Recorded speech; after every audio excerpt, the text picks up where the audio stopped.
So I'm so pleased to be face to face here with Mark from Herongate. Mark, seems like months since we've seen you, obviously, Yeah, it has been but months. it has. But I gather that you've actually been working pretty much full time throughout the whole lockdown to manage your reopening in whatever the new normal is going to be. That's right. Yes, we have been. So all my team were furloughed on the 20th of March. Everyone left, with the exception of myself. And running the club's full time. You can't just turn the swimming pool off. You can't just turn the heating off. So someone's here pretty much every day, pool testing, water testing, running taps, running filters. And as you say, working really hard to reopen the club. So there's been lots of changes and there will continue to be so. So, I mean, I know that your industry is one of the hardest hits. I mean, are you getting government guidelines right now about how you can reopen? And you must have to change the layout of the club. Yeah, so fitness was one of the most heavily hit industries, along with hospitality, of course. And the government have been really good. Obviously, the fellow scheme's fantastic, the business rate's fantastic. As a club, we failed to meet the criteria for most of the loans and grants because we're too large due to our premises size. But sadly, advice from the government's been very mixed and very jarbled because they're not experts. And what happened was a company called UK Active, of whom we're members. We are members of UK Active, SIMSPA and QLM. These are big companies in the world of industry and sport.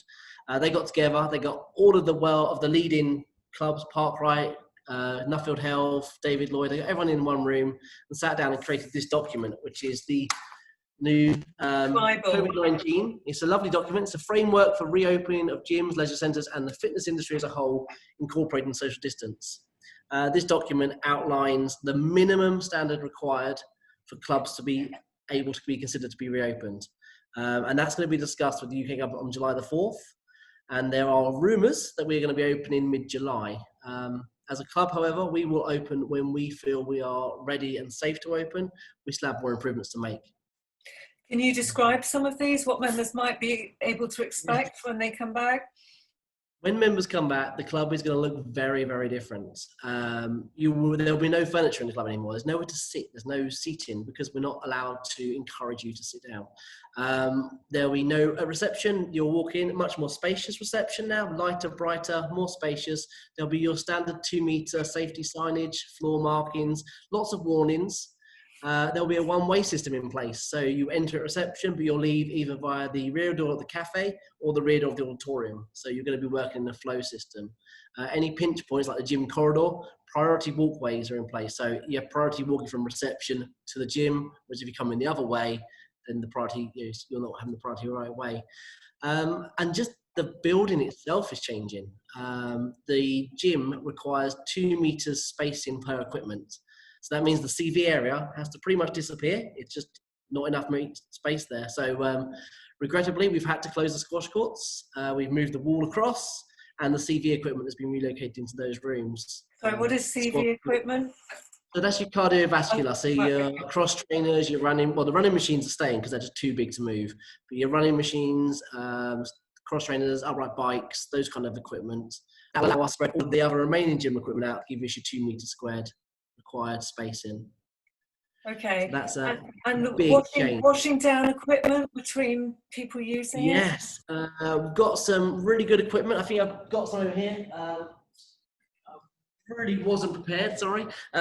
We've got this very expensive product called PT San Extra San. It's a approved chemical by UK Active for the cleanliness of machines equipment. This is going to be used every day by members of staff. Staff will literally just clean down equipment now after every use. There'll be a bottle on every cleaning station so you can wipe it down yourself, and all the paper towels are disposable. As a business, we are also looking at working with a company called Sandfog, I believe they're called. And the idea is that every week we'll have an industrial level fogging of the gym. And that is quite a cool thing to watch. They literally just spray this alcohol and water mix, covers the entire gym, floor to ceiling, and it degreases and cleans every bit of equipment. So yeah, we are investing heavily in cleanliness. We've got great cleaners already. I mean, our cleaning company are brilliant, but we're going one step above now.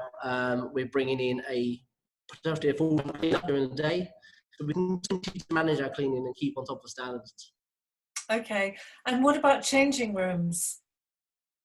Changing rooms is a very difficult one. We've been advised that we can use them, but we are being recommended we don't. So what we're going to ask members to do is probably, if you can, arrive in your gym kit and then leave in your gym kit. If you can't, let us. We might even look at a booking system. We're in the process of developing that with our club right people. So you may book your change room slot, so we can limit the numbers in the changing room.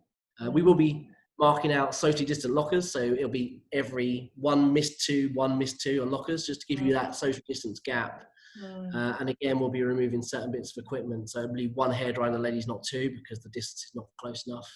Again, taking out every other toilet, for example, those aren't cubicle. So we're going to have lots of problems there. But I think if you're going swimming, for example, obviously that's the big one. You need to change if you're going swimming. We put out an email a few weeks ago, 5 people in the pool at one time. Some members came back to me and said, sounds great, Mark, but I've been in the pool, it doesn't feel right, it feels too many. So with some volunteers from my own household, we came down, set the pool up as we would do, and they're right. On paper, looks fantastic, reality didn't work. So the pool will probably be 3 people in the pool. We're introducing the lanes. You've got 1 in the lane, 2 in the lane, 1 in the casual area, which is the little kidney shaped bit at the bottom by the spa. And then the 4th person can remain in the pool hall, and they can use either the sauna, steam, or jacuzzi. And they are single person activities now. Okay, so the sauna will still be viable. You can clean that, can you, between uses? We can. So that has now been permitted. So that was changed within the last couple of weeks. We were given guidance that is now an okay area to open. Okay. But we're going to rely on our members. I mean, our members are very sensible, and they're great people, and we miss them. And we're going to rely on them to be very sensible. So when they do return, we will put the things in place, but we're going to need them to help us police and manage. Because you can't police every area of the building all the time, can you? No, we can't. No. I mean, we'll be running with a very slim staff base. There'll be 3 people on shift at one time.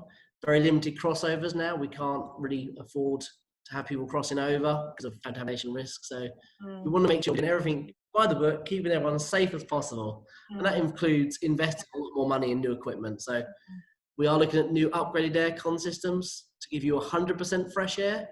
Government standard is 80%. We want to go but one step beyond that. Member safety is priority here. Blimey. So it sounds like squash is perhaps the only casualty, the serious casualty of the new guide? I think squash is the biggest casualty at the moment, just because it has been listed as a contact sport that isn't permitted to play. As a building, we needed more space, and the squash courts provide a lot of space because the wall moves, so it's a huge space for us. Classes have been reduced in numbers down to 10 people, so we can fit in the studio now, giving them the distance. And we're currently working through what classes can operate, how the timetable is going to look, and we'll be starting negotiations and discussions with our instructors to see how they can teach forward.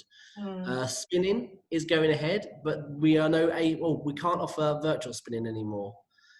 We've had to move out of the spin studio and into the auditorium because we just don't have the room anymore to make it feasible. And bounce, our trampoline class has now moved into the spin studio. Okay.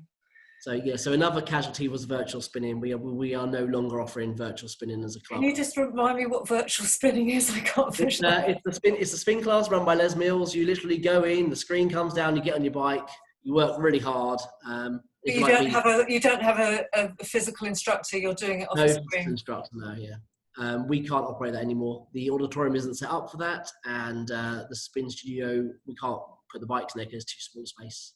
Okay, but the bikes are going to the auditorium, and people just do their own thing on the. Again, with an instructor. So So you get a real instructor instead of a virtual one. Yeah, yes, you do. Yeah. So we will put on more instructor classes, hopefully fill the gap, but it's not going to be great for everybody. I mean, virtual was brilliant because it plugged the gap when we couldn't get instructors. Right. It's just a shame that at the moment we can't accommodate it, but we will be looking at other options as and when things change. Things change every week. So. Okay. So your existing members, you're communicating, you're keeping up to date, and they know about the membership packages, and We're trying to. We've been a bit slow on talking to members, a little bit. I didn't want to give them false information, and with things changing so rapidly, it didn't seem right to communicate incorrect stuff. I have sent an email out a week ago, and we will be as we're building our procedures, we will be sending new guides and instructions on how to reuse the club. Because there are now walkways in place, there are going to be social distance plans. We're going to produce all these documentation, have them on our website for printing or reading, and we're also going to send them out in email format, so members can really get a clue of what's going on. Okay. Reception's cashless now. We can't take cash. Our vending machines are cashless. So the reception desk will be cashless.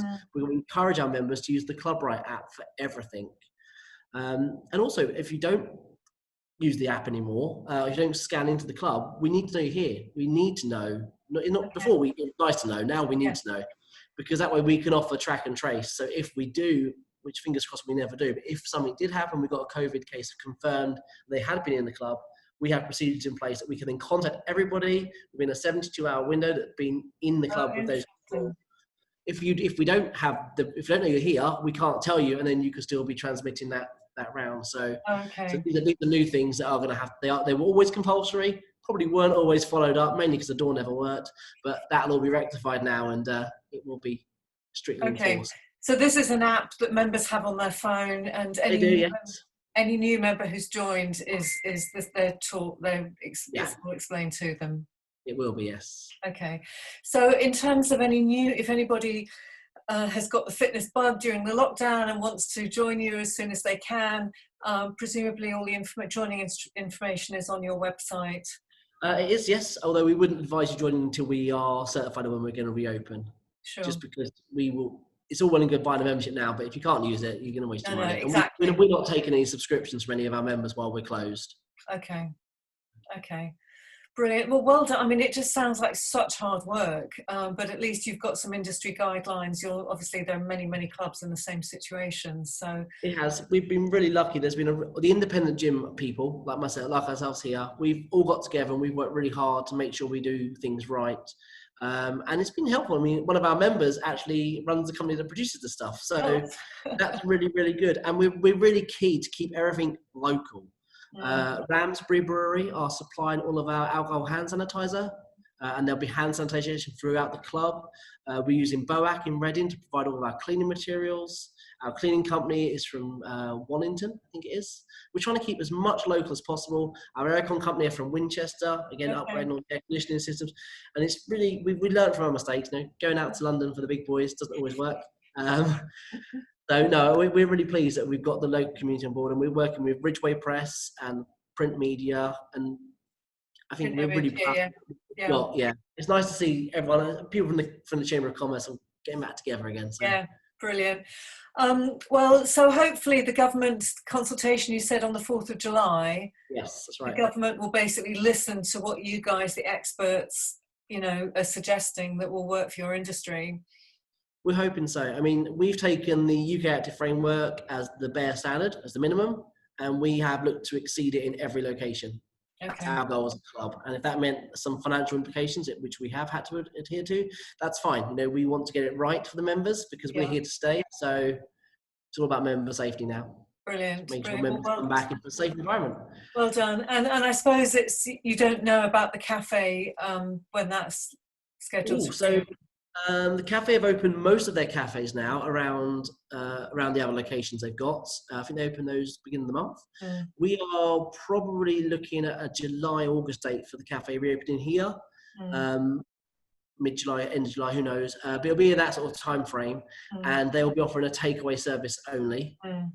And will that be accessible only to members, or could anybody from the public come into the building to access? It'll still be open to anybody. Okay. Yeah, because again, we've got that flow system in place, so you can enter via the front door, you go up the stairs, and you exit via the rear door. There's no crossover. Okay. So, okay. Lovely. I know, honestly, are very keen to get back. They really are. Yeah, but there's no point in them opening until you open, is there? No, and they understand that, but they've got a great team and they want to get back, and our team are chomping at the bit to come back. I get many requests, can we come back and do some volunteer? I'm sorry you can't, you're on furlough, but I'd love to have them back. Very, very soon. 1st July we're bringing staff back. Okay, so it's been quite lonely for you this past few months. Yeah, I've had a couple of meetings with the team in person, socially distant in the cafe, sat in the four corners of the room, which have been quite nice and pleasant. And with my team themselves, it's all WhatsApp communication, and it's just very, yeah, it has been a bit lonely, but we get on, don't we? We have to do what we do. And Absolutely. I think some businesses won't survive this, which is a shame in this industry. And those that do will come out better and will be Mm. providing a better service. And we're hoping to be one of those ones. So Okay, I'm sure you will. fingers You're crossed. already top of your game, so well done, Mark. And let's touch base in a month when hopefully you'll know Yeah, for sure what's going on. definitely. Once the government made their announcement, we'll be able to be in a better position to say when we should be able to reopen. Okay, So we've got the air conditioning thing to sort out first, which is already there. They came in yesterday, so we're looking to start work very soon. And then as soon as that's finished, we're good to go. brilliant, brilliant. Fingers crossed, fingers crossed. Yeah, Lovely. Thank you, Mark. no worries. It was nice speaking to you.